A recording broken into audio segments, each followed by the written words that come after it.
Retour sur France Info, tous les samedis, 13h15, 19h15 et sur le web france-info.com.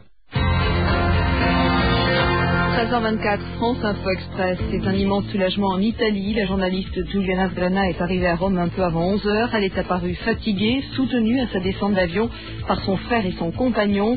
La journaliste libérée hier était à bord d'un avion médicalisé. Elle a en effet été blessée à l'épaule lors de tirs avec des soldats américains.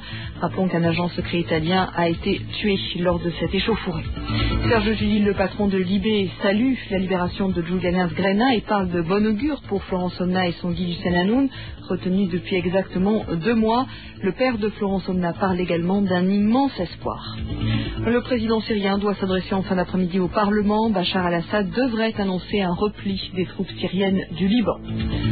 Bonne nouvelle dans le secteur de Limoges, la circulation sur l'autoroute A20 est rétablie pour les poids lourds dans les deux sens, mais prudence tout de même. Météo France prévoit d'importantes chutes de neige dans le massif central, les Vosges et les Alpes.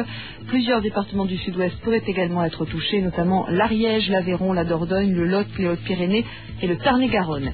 Et puis dans l'agglomération lilloise ce matin, de nouvelles chutes de neige ont provoqué la fermeture de l'aéroport de Léquin. Une vingtaine de vols ont été annulés. La vitesse des TGV et des Eurostars a dû être réduite, ce qui entraîne des retards.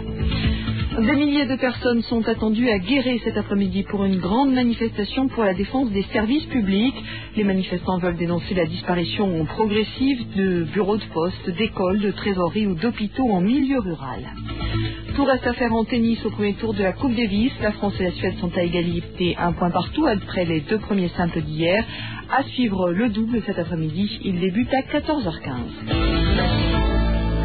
France Info interview Stéphane Lhomme du réseau Sortir du nucléaire. À l'appel d'une dizaine d'associations de consommateurs et d'écologistes, des manifestations auront lieu cet après-midi devant 6 usines françaises qui pratiquent l'ionisation ou l'irradiation des aliments. Une technique relativement répandue qui permet de tuer les bactéries et de prolonger la vie des produits alimentaires, mais qui pourrait présenter des risques pour la santé.